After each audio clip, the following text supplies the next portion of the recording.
up staring at the people's love. No one's gonna blame you if you're getting bored. When you get up in the morning, you know that everyone is going to the final step.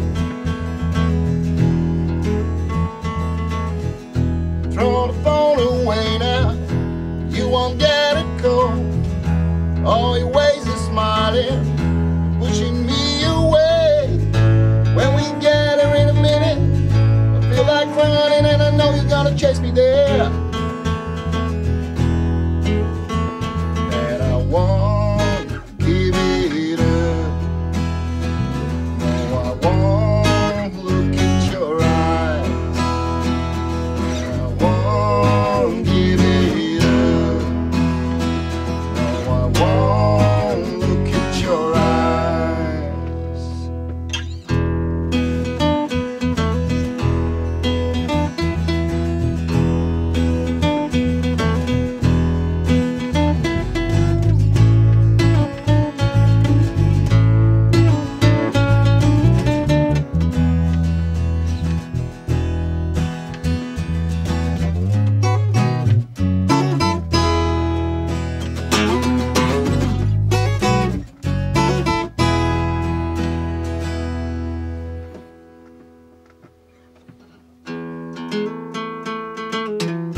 For the final verse, I choose a nightmare walk. When you get in all of it, but you seem to fail. You know that something's gonna happen.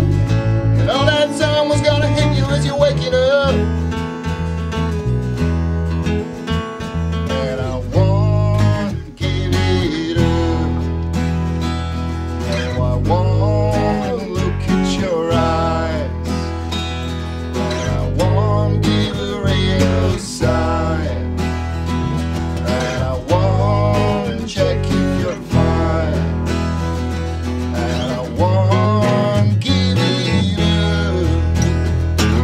And I won't look at your eyes. And I can't give it up.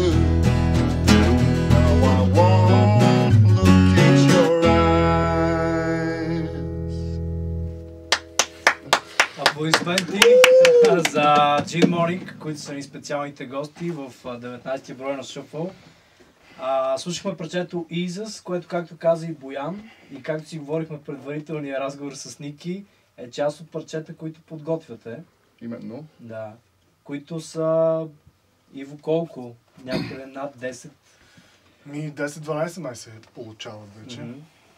Работим по доста и наистина използвам случая да кажа, че наистина е страхотно удоволствие да ги развиваме, защото както всяка песен започва с едно рифче, с една мелодия, обаче когато с момчетата започнем да работим по песента, всеки добавя от себе си и става крайния вариант наистина страхотно да се чуе. Добре, имате ли, примерно, една българска група Ape Man, която може би вие познавате, направиха нещо много интересно като начин на издаване на парчета в 4 поредни месеца, всеки последен петък от месеца издаваха по парче, което може би е хитро. А вие имате ли някакъв план на издаване на песни от тук нататък или още е много рано? Аз също мисля за това, където казах, много готина идея, верно. Да. Аме тъпо сега я вземе. Ама посетих нещо друго. Една приятелка наскоро участва в нещо като конкурс, където тя да се занимава с живопис. И започва една картина и я дава на някой друг и той я довършва. Скоро различни неща са, Да. въпреки че е много плътното. Може нещо такова да измислим. Някой друг да ни довърши. Ами да, просто показваме 3 акорда, казваме тия ни кефът и човека идва след това с неговия аранжимент. Не знам, наистина. Просто ми стори готина. Или 2 акорда, ла минор и до. Мисълта ми беше по-скоро, Това е гръбнака на една песен. тъй като имате над 10 идеи парчета, може би в един момент ще дойде време за албум, колкото и безмислено да е в днешно време, пък и в България да се издава цял албум. Да, може всеки клип от тия песни да минава една в друга песента, така да стане с някаква мини-опера. Това, което правим в момента като цяло е просто действаме Да, с 24 наш си часа темпо, не бързаме за никъде. Да. Има материал за цял албум.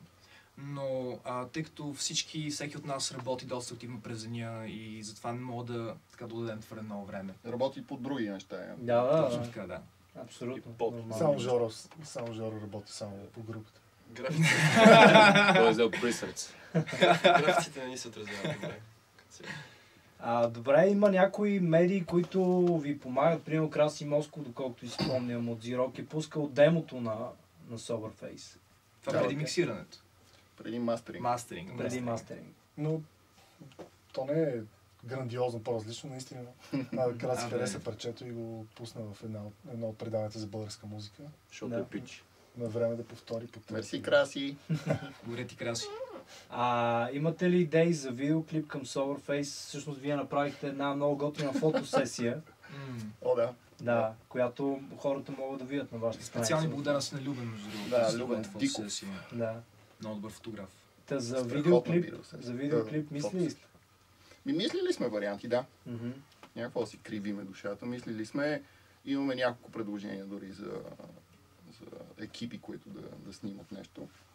Но за нас на практика удоволствието идва по-скоро от самата музика, от самия процес на писане, на нагласяне на самите музикални аспекти на парчето. Пък видеоклип може да направим, да. Не съм сигурен, че е много смислено към момента. Според мен е много рано, само една песен си пусне и правиш видеоклип. Може би след пускаш албума вече, тогава може да правиш видеоклип. Някакси по-смислено наистина. В крайна сметка разполагаме с ограничено време и предпочитаме това време да е отдадено по-скоро на записи към момента, отколкото за клип. В този смисъл Джин Моник, доколко се цели в комерциалното, в слушателите, какъв е таргета на хората, които слушат вашата музика? И може би вие към кого се стремите? По-скоро ние сме като Apple, не гледаме, не нагласяме продукта си на база на това какво очакват от нас или какво целим на практика да задоволим като необходимост в някакви евентуални фенове и слушатели. По-скоро правим неща, които ние бихме слушали, правим неща, които ние харесваме как звучат. И оттам нататък какъв ще е таргета, предстои да разберем най-вероятно. За сега са много готини хора. Да, позитивни. Сродни души. Позитивни, много усмихнати парти хора, които обичат да отидат някъде на живо, да слушат на живо музика и да се забавляват много. Така че това правим. Добре. Аз предлагам да чуваме следващото парче от вашия акустичен лайв. Жоро и Боян си разменят по тайно места. Жоро, той така специално ме помоли да посвири на китара. Добре. Сега ще чуем един кавър на една група, за която после ми се иска да споделите впечатления от концерта. Queens of the Stone Age. Ще чуем парчето I Sat by the Ocean, което аз лично очаквам с интерес да чуя в изпълнение на Джин Моник.